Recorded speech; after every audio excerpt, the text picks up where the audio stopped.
Thank you for joining us for this Thursday, August 16 edition of InfoHub. In the headlines, President Granger meets Baroness Valerie Amos, a team of U.S. congressmen and senior military officers to visit Guyana. Citizenship Minister visits Venezuelan migrants in Region 1. Sovereign Investment Committee to be established, and Agri-Minister meets with Region 2 councillors. These and more, as well as Cabinet Roundup in tonight's news.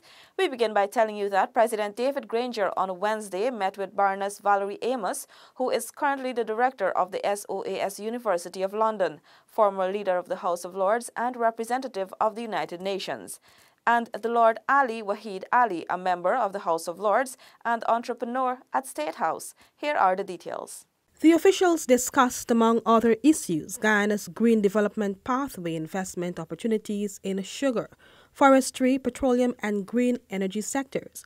At the meeting's conclusion, it was agreed that Minister of Business Dominic Gaskin will travel to the United Kingdom to meet with potential investors and to expand on Guyana's potential as an investment destination.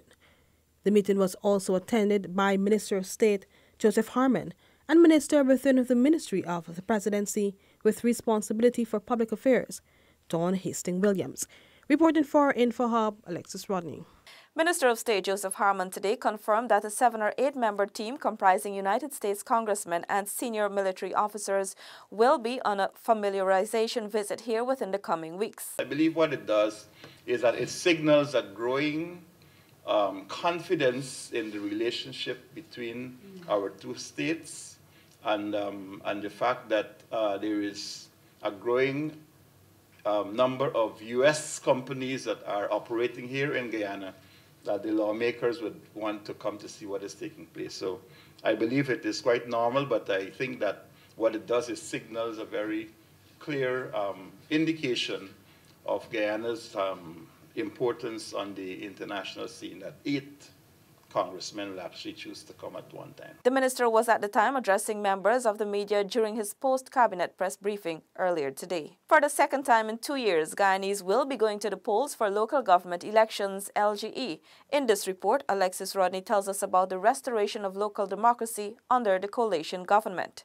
Before the change in administration in 2015, local government elections were last held in 1994, the previous set in 1970. This proves that when the electorate went to the polls in 2016, it was the third LGE in 46 years. The government said that is not a record Guyana should be proud of. The second round of LGE under this administration will be held on November 12. With new local government legislation in place, the imbalance in the relationship between the central government and the local authorities will now be corrected. This year, the government is working towards seeing the overall turnout to be greater than 50%. While central government will lend its support, local democracy is the full responsibility of the people. The government said its role is to provide support to all councils. Guyanese, therefore, are being urged to turn out for local government elections. Reporting for InfoHub, Alexis Rodney. Stacey Carmichael now joins us to tell us about a commission of inquiry to be held into hinterland policing and security, American Airlines to start Miami to Georgetown flights, and government pleased with mid-year report. More in this week's post-cabinet roundup. The government is pleased with the mid-year report presented by Minister of Finance Winston Jordan on August 8, which shows a growth in real gross domestic product by 4.5%. Minister of State Joseph Harmon today said this is as it acknowledges several sectors that need additional attention. The half-year growth was attributed to the expansion of economic activity in the agriculture, service, mining and construction sectors. A 1.32% inflation rate was also recorded, a figure slightly below the amount recorded in 2017, mainly on account of lower food prices. The Caribbean Secondary Education Certificate and Caribbean Advanced Proficiency Examinations results are to be released tomorrow. 2 loan agreements have been signed between the Government of Guyana and the International Development Association, IDA. These include a financing credit arrangement for SDR special drawing rights of $24,400,000 that will provide financing in support of the first programmatic financial and fiscal stability development policy program, and an advance agreement for US $1.6 million that will provide financial support for the proposed Guyana oil and gas capacity building project.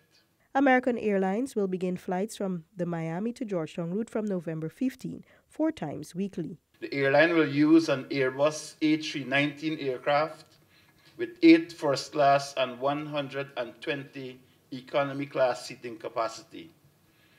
The Honourable Minister of Public Infrastructure informed the Cabinet that the scope of the airline's application was covered under the Air Transport Agreement between the Government of Guyana and the United States of America, and the Civil Aviation Authority had reviewed the airline's business proposal in the area of law, organization, finance, and market analysis, and found its submission to be satisfactory. Minister Harmon also announced that the Ministry of Natural Resources will conduct a commission of inquiry into alleged abuses carried out by law enforcement officials in hinterland mining communities. But let me say also that the question of security in the hinterland is one which we pay very careful attention to. As you recall, a few months ago, we'd organized a small restructuring of the police force to ensure that you had a greater amount of command responsibility for the hinterland areas. There's a large border between Guyana and Brazil, Guyana and Venezuela. And so the effectiveness of our police force and the army to police and provide security for this area is something which is a bit of a challenge. Over the last 2 years, we've established a corps of wardens that's under the Ministry of Natural Resources, and so that is an additional element in the security which we provide for these hinterland areas.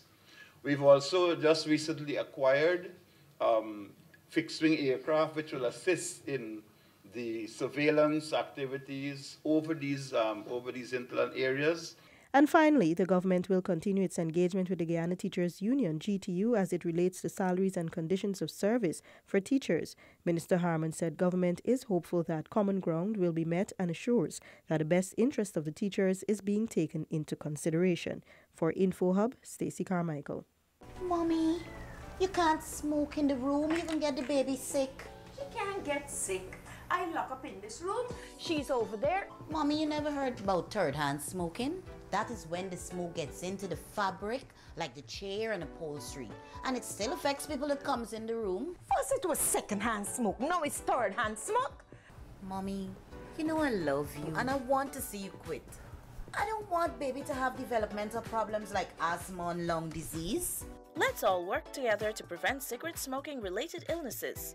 Thanks for staying with us. Minister of Citizenship Winston Felix last Friday visited the indigenous community of Cans Hill in the Barima-Waini region to distribute some much-needed supplies to Venezuelan migrants. Here's that report. This is the minister's second visit to the area.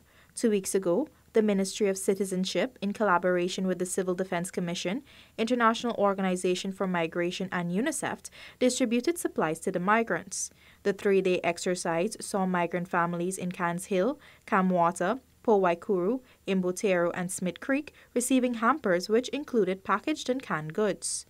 During the visit, the Minister of Citizenship identified a prospective piece of land on which government is considering establishing a homestead for migrants in Region 1.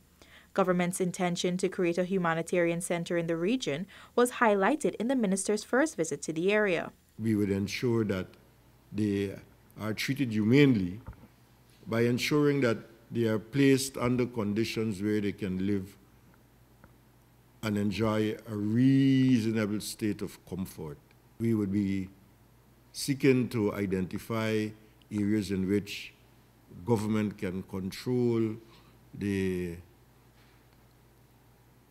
inflow of Venezuelans, and we can settle them in a given area. A multi-agency committee, which included the Civil Defense Commission, the Guyana Police Force, the Ministries of Citizenship, Indigenous Peoples Affairs, Public Health, Communities and Social Protection, was established to address the influx of Venezuelans in Guyana's border regions. The body is currently assessing the situation in Regions 7 and 9. The government's efforts are in keeping with the United Nations High Commission's recommended guidelines and principles on human rights at international borders.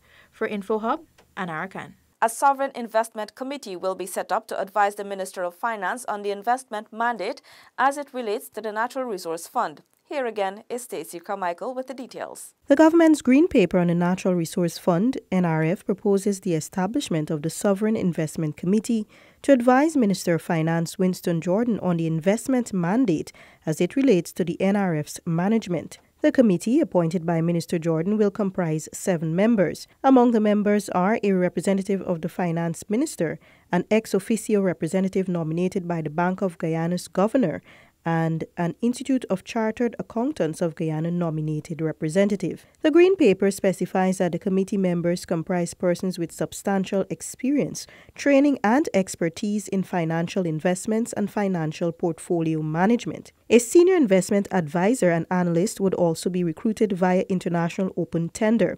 The advisor would be responsible for assisting Minister Jordan in drafting the investment mandate and report and monitor the financial performance of the NRF, among other duties. According to the Green Paper, the National Assembly would be responsible for passing the NRF Act, approving the annual national budget, which would include the annual withdrawal from the NRF, and reviewing the annual report. The Bank of Guyana would be the operational manager of the fund and do so in accordance with the operational agreement and the investment mandate. Quarterly reports and annual accounts and procurement of private managers and draft management agreements will also fall under the bank's purview. For InfoHub, Stacey Carmichael. Minister of Agriculture Noel Holder and a team of senior agriculture officials recently met with Region 2 councillors to discuss agriculture-related issues. Here's that story. Minister Holder said the Pomeroon-Supernam region is of particular interest to the government. He noted much is in store for the improvement of the region's agriculture capacity and diversity. Now, Region 2 is of particular interest to the government, largely because it has probably the largest percentage of smaller rice farmers. Many other regions have much larger farmers, 100 acres, 200 acre people and so on. But this region has a large number of the largest concentration of small rice farmers. This region also has arguably one of the highest production levels across the country. Several councillors highlighted issues of concerns that affect Region 2 farmers and fishermen. This region here has many issues, concerns that have been brewing for over a number of years. Not today, not yesterday, a number of years. And I know for myself, I have been making representation at different forums. And I've seen some coming into fruition. We're already in an economic crisis. And if we're going to produce substandard stuff to send, we're tarnishing the image of Guyana. While we have persons who are willing to do quality stuff and make Guyana look good. Councillors were encouraged to inform residents of the government's various agriculture initiatives coming on stream.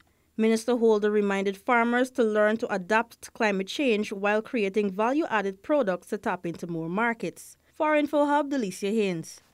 And finally, 5 teachers who recently completed studies at the Cyril Potter College of Education have indicated their interest to start their teaching careers at the Cato Secondary School in Region 8. Onika Fredericks, Kiana Green, Ian Adams, Rabi Singh and Astrid English met several Ministry of Education officials, including Chief Education Officer Marcel Hudson. The teachers were applauded for their willingness to travel to the interior to educate the nation's children and were promised the necessary support. The Cato Secondary School will be officially opened for the new school year. Remember to connect with us on social media and at dpi.gov.gy. Here are the latest CPL match results and, as usual, your bridge and weather reports. Goodbye.